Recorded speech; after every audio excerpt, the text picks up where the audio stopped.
Hello everyone, कैसे हैं आप लोग। आशा करते हैं स्वस्थ होंगे, मस्त होंगे, अच्छे होंगे। आइए इस मॉक टेस्ट 3 को स्टार्ट करते हैं। इसमें पहले की ही तरह 20 सवाल होंगे। आपको एंड में अपना स्कोर जरूर बताना है। बिल्कुल रैपिड तरीके से देखेंगे, आपका बहुत ज़्यादा समय नहीं लिया जाएगा। पहला सवाल है, इकोटोन के संदर्भ में निम्नलिखित में से कौन सा कथन सबसे सटीक है। 4 विकल्प है, चारों में से आप लोग विकल्प देख लीजिएगा, उसके बाद इसका सही आंसर करना है। तो देखिएगा, इकोटोन के विषय में जब हम लोग बात करते हैं तो इकोटोन दो अलग अलग पारिस्थितिक तंत्रों के बीच का संक्रमण क्षेत्र कहलाता है। आपका विकल्प ए सही हो जाएगा। आइए दूसरा सवाल लगे हाथ देख लेते हैं। जीवाणुओं बैक्टीरिया में प्लाज्मिड क्या होता है। तो प्लाज्मिड आपका अतिरिक्त गुणसूत्रीय आनुवंशिक सामग्री, एक्स्ट्रा क्रोमोसोमल जेनेटिक मटेरियल होता है। आइए तीसरा प्रश्न देखें। निम्नलिखित में से किसे पादप जगत का जोकर कहा जाता है। जोकर ऑफ प्लांट किंगडम के नाम से जाना जाता है क्योंकि इसमें कोशिका भित्ति नहीं होती है। अब यहाँ से आपसे अगर 2 सवाल पूछे चेंज करके, निम्नलिखित में से किसमें कोशिका भित्ति नहीं होती है, तो आपका माइकोप्लाज्मा। पादप जगत का जोकर किसको कहते हैं, तो आपका माइकोप्लाज्मा सही उत्तर हो जाएगा। यहाँ पर देखिए, अगर आपसे कभी सवाल पूछे जीव जगत का जोकर किसे कहते हैं, तब भी आपका माइकोप्लाज्मा सही उत्तर हो जाएगा। ध्यान रहे, आप में से कई लोग यहाँ पर कहेंगे कि ये सभी प्रश्न आसान हैं, लेकिन जब आप परीक्षा के हॉल में इस प्रकार से बीच में बैठते हैं और चारों तरफ से आपका प्रेशर पड़ता है, एक तरफ फेलियर का डर होता है, एक तरफ होता है एग्जाम पेपर कैसा आएगा, फिर एक होता है पेपर आपके सामने आ गया है, तो फिर वहाँ पे जो स्थिति बनती है वो एक एस्पिरेंट ही समझ सकता है। तो आसान आते हुए भी प्रश्न गलत हो जाते हैं। चौथा सवाल, वह विषाणु वायरस जो जीवाणुओं को संक्रमित करता है और उन्हें नष्ट कर देता है क्या कहलाता है। वायराइड, प्रयान, जीवाणु भोजी या फिर रेट्रोवायरस। सही उत्तर आपका ऑप्शन नंबर सी हो जाएगा, यानी कि भोजन जीवाणु है जिसका, वह अर्थात बैक्टीरियोफेज। अगला प्रश्न 5 नंबर का, केसर सैफरन पौधे के किस भाग से प्राप्त होता है। तो ये वर्तिका और वर्तिकाग्र, स्टाइल और स्टिग्मा पार्ट से प्राप्त किया जाता है।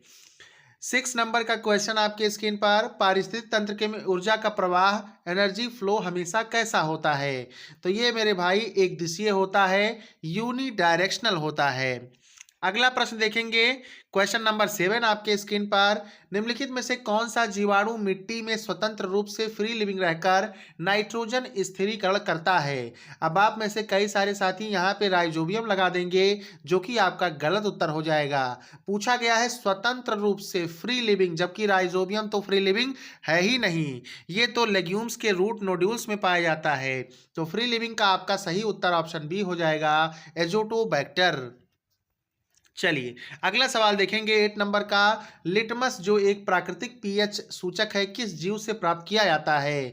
शैवाल, कवक, लाइकेन या फिर ब्रायोफाइटा से। सही उत्तर आपका ऑप्शन सी है, लाइकेन से प्राप्त किया जाता है। आपसे सवाल पूछे कि लाइकेन किन दो के बीच का जो है सहजीवी जीवन संबंध है, तो आपका शैवाल और आपका फंगस फंजाई।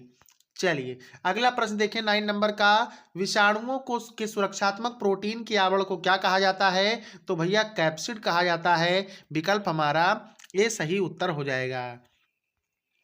अगला प्रश्न देख लेंगे, मसाले के रूप में प्रयुक्त होने वाली लौंग क्या है। फल की गुठली, ड्राइड फ्लावर बर्ड, तने की गांठ या फिर जड़ की गांठ। सही उत्तर साथियों विकल्प बी है, मसाले के रूप में प्रयुक्त होने वाली हींग सूखी हुई पुष्पकली होती है।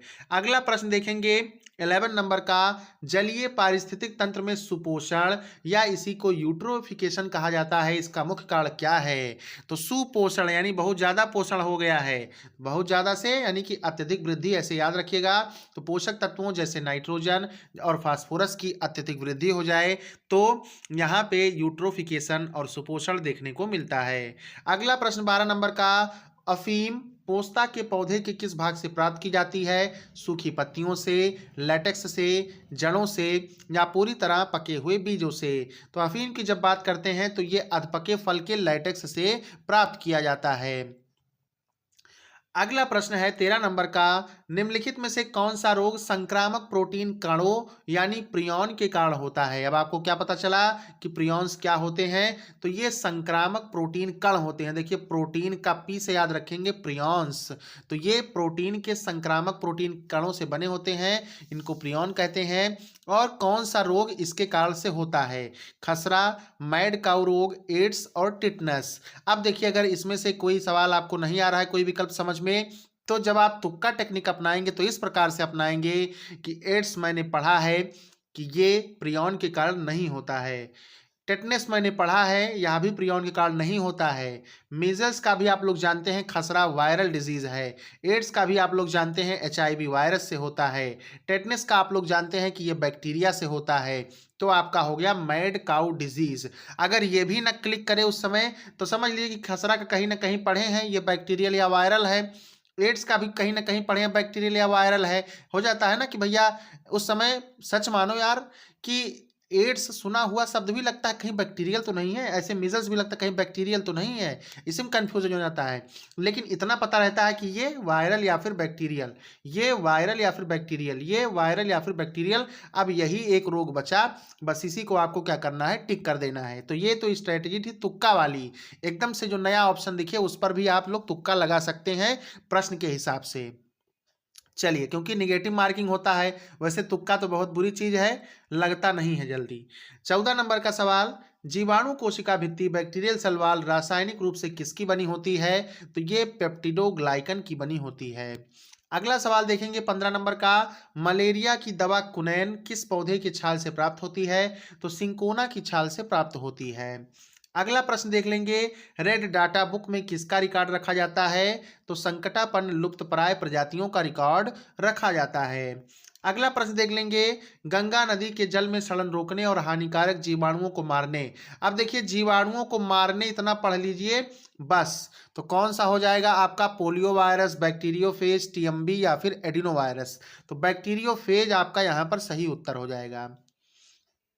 चलिए अगला प्रश्न देखते हैं 18 नंबर का, व्यावसायिक रूप से महत्वपूर्ण कपास कॉटन के रेशे क्या होते हैं? तो ये भाई बीजावरण के एपिडर्मल रोम होते हैं, सीड कोट एपिडर्मल हेयर्स होते हैं। सही उत्तर विकल्प आपका सी हो जाएगा। अगला प्रश्न हम लोग देख लेंगे, वह कौन सा पारिस्थितिक पिरामिड है जो हमेशा सीधा अपराइट होता है? तो ना तो संख्या का पिरामिड, ना जैवभार का पिरामिड और ना ही उपरोक्त में से कोई नहीं। सही उत्तर आपका ऑप्शन सी, ऊर्जा का पिरामिड ऑलवेज अपराइट होता है। अगला प्रश्न 20 नंबर का, सिट्रस कैंकर रोग किसके कारण होता है? तो बैक्टीरिया के कारण होता है, जैंथोमोनास स्पीशीज के कारण होता है। सही उत्तर आपका ऑप्शन बी हो जाएगा। चलिए यहाँ पे आंसर्स देखना नहीं है, अब आप बताइएगा भाई 20 में से आपके कितने करेक्ट हुए। और अगर PDF प्राप्त करना चाहते हैं तो टेलीग्राम चैनल को जरूर ज्वाइन करिएगा। अब जैसे जैसे हम टेस्ट सीरीज लाएंगे ऐसे ऐसे क्वेश्चन का लेवल बढ़ाते जाएंगे और जब तक एग्जाम आएगा जब तक आपकी एक अच्छी तैयारी हो जाएगी, है ना भाई। चलिए मिलते हैं एक नए टेस्ट सीरीज के साथ। जय हिंद।